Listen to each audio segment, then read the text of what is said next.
Hola, soy Melcacia García. Hoy vengo a hablarles de este mundo adorado por mí, el mundo minoico.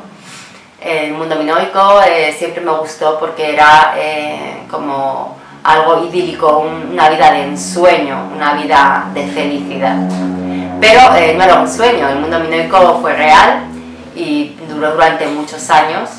Es simplemente un mundo libre en el que Pognia, Isis, llegada allí, a Creta, simplemente permite que se desarrolle de forma natural la vida humana, desde el matriarcado que surge de forma natural en el humano, de forma original. Está basada toda esta cultura de las primeras, que se desarrolla incluso antes que Mesopotamia, aunque no se quiere reconocer esto, pero es así. Está basada en la madre, en el matriarcado y en la libertad de culto, en la exposición abierta de todo el conocimiento que esta Eva Isis iba entregando a los humanos, que era lo que ella quería hacer, que el humano conociera quién era, dónde estaba, cuál era su realidad, toda la verdad. Para ello se tenían unas llamadas palacios minoicos, que no eran palacios, que estaban completamente abiertos, no había puertas y tenían miles y miles de salas, en una época en la que los poblados eran de decenas o cientos de personas. Sin embargo, en Creta ya se genera la primera gran sociedad, grandes sociedades, y era llamada ya por los antiguos la de las 1000 ciudades. Había muchísima población en Creta, era muy potente, y vivían todos juntos en esos llamados palacios, eran en realidad ciudades, juntos, sin puertas, sin comunicaciones cerradas, todo abierto y todo en común. Ahí se desarrollaban aquellos rituales con las amapolas. Para conseguir un estado alterado de conciencia se mezclaban en las grandes cráteras de agua y miel algunas pequeñas cantidades del centro de la amapola, ¿no?, que conseguía sacar el alma del cuerpo, mostrar al hombre lo que realmente era y hacerle partícipe, que le constara todo lo que se le estaba diciendo en la religión de forma ritual.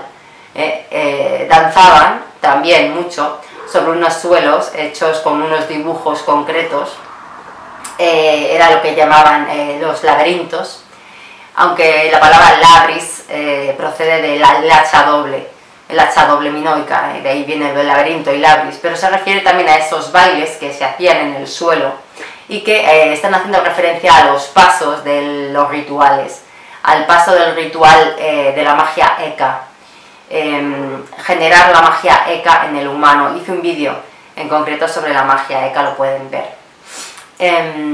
Esta magia, el convertirse en un mago, era para ellos cambiar, lograr dominar este muñeco en el que estamos metidos y hacer el cambio. La persona que realmente cambia y se supera a sí misma sorprende a los demás, como el mago, crea una sorpresa, porque no se espera que una persona cambie verdaderamente, ¿no? El mago, la magia, es el que verdaderamente se conoce, se domina y cambia, y es capaz de sacar todas esas capacidades superiores que tenemos encerradas en los 5 sentidos, y es capaz de exponerlas así, quizás sanar y hacer otro tipo de cosas. El desarrollo en Creta era espectacular, porque ya se sabe que los propios egipcios les visitaban para admirar su forma de vida y aprender de ellos, aprender de sus frescos y de sus cerámicas y de su vidrio. Ya sabían dominar el vidrio para hacer pequeñas figuritas y pequeños lugares donde guardaban líquidos mágicos, donde guardaban también las lágrimas a veces. Eso es más conocido en el mundo romano, pero ya son ellos los primeros que lo hacen y los primeros que dominan también la mezcla del cobre.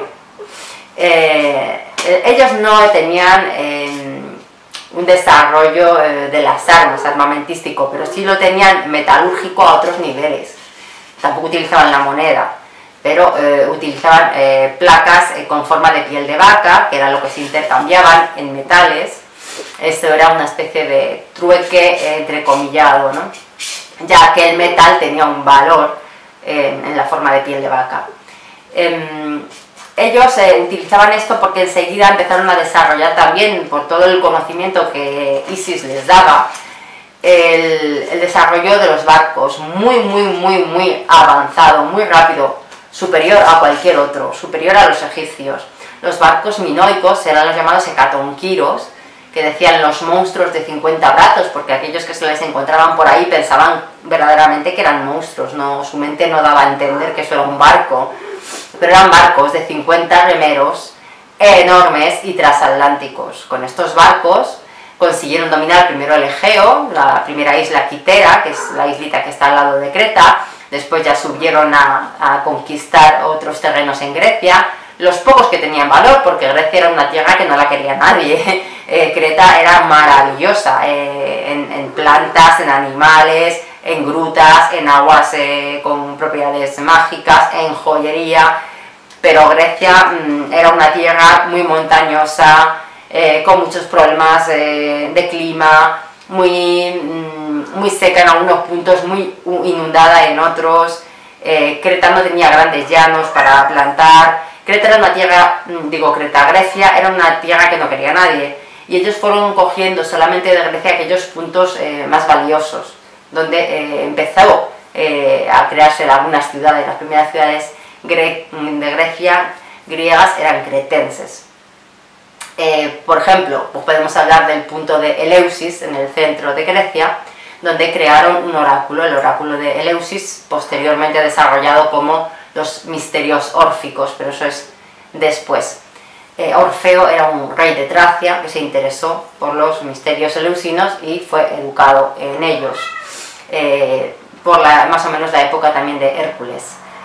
Ya son fases posteriores, pero anteriormente eran los misterios eleusinos.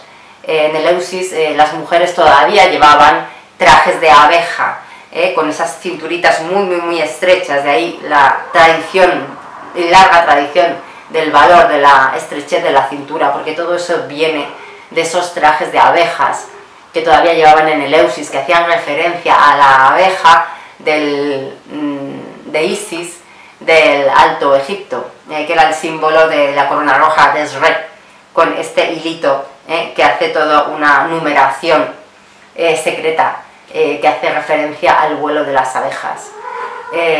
La abeja, por lo tanto, llega como símbolo a Creta, es heredada por ellos, y de ahí pasa a Eleusis y a sus misterios.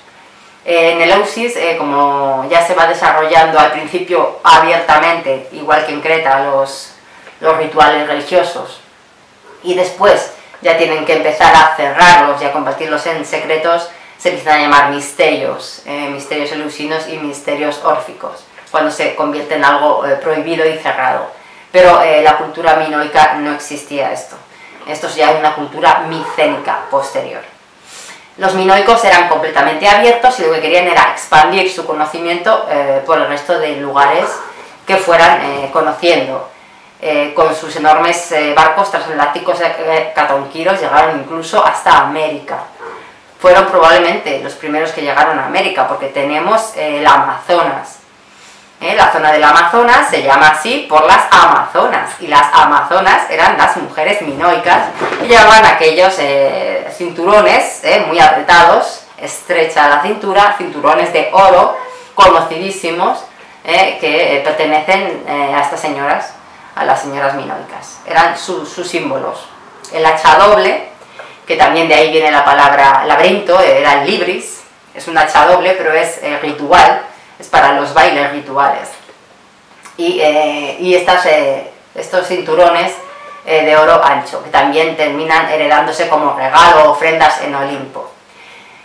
Olimpo, que también tratan de colocarlo en un punto muy cercano a Eleusis para sustituir el ritual y llevárselo todo hacia el patriarcado es posterior. Entonces, como digo, llegaron incluso hasta América. Hay pruebas genéticas de registros de gentes pelirrojas ya en el interior del Amazonas, y es que incluso los arcos que utilizaban de caza se veía perfectamente que son los exactamente mismos arcos hechos de la misma forma que los minoicos de Cirene. Los arcos que decían que utilizaba la diosa de joven antes de pasar a la isla, en Cirene, y cazaba osos y liebres. Es esa imagen de la diosa Diana, porque siempre o casi siempre es la misma diosa, Diana, la cazadora en la naturaleza, la mujer empoderada, como esas amazonas, ¿no? Que luego dicen que si se cortaban un pecho y demás creo que eso no fue nunca real. Pero sí que cuando termina su mundo y su mundo es destrozado por los dioses, porque no interesaba, ¿verdad? Volvieron por allí, los dioses vieron lo que estaba ocurriendo y dijeron, bueno, ¿esto qué es? Esto es imposible. Egipto hacía viajes a Creta por admiración y para copiar sus conocimientos de ellos. Toda esta apertura, toda esta vida en libertad, todo este conocimiento, todo este lenguaje sagrado, este lenguaje original que se utilizaba en Creta, no podía permitirse por los dioses y explotaron Tera, que era una islita encima de Creta, que la habían convertido en el centro comercial más importante del mundo, desde el cual llegaban y partían constantemente aquellos hecatonquiros cargados de todo, y también de información y conocimiento y de expansión hacia otros lugares de sus saberes. Ellos no pudieron tolerar eso y por supuesto explosionaron Tera, la destrozaron, dejaron de ser una isla redonda a un trocito de media luna y se empezó a imponer lo que se llama el mundo micénico, que ya es un mundo griego que toma Creta y que toma el mundo minoico y lo destroza por completo. Se impone el patriarcado con Teseo, que se supone que mata al toro de Creta, que viene a liberar a los hombres, a liberarles de su libertad, a liberarles de su libertad y a situarles en el mundo que conocemos, del patriarcado, de la jerarquía otra vez, de lo que Horus había empezado a hacer en Egipto y se les había escapado el mundo minoico entre medias.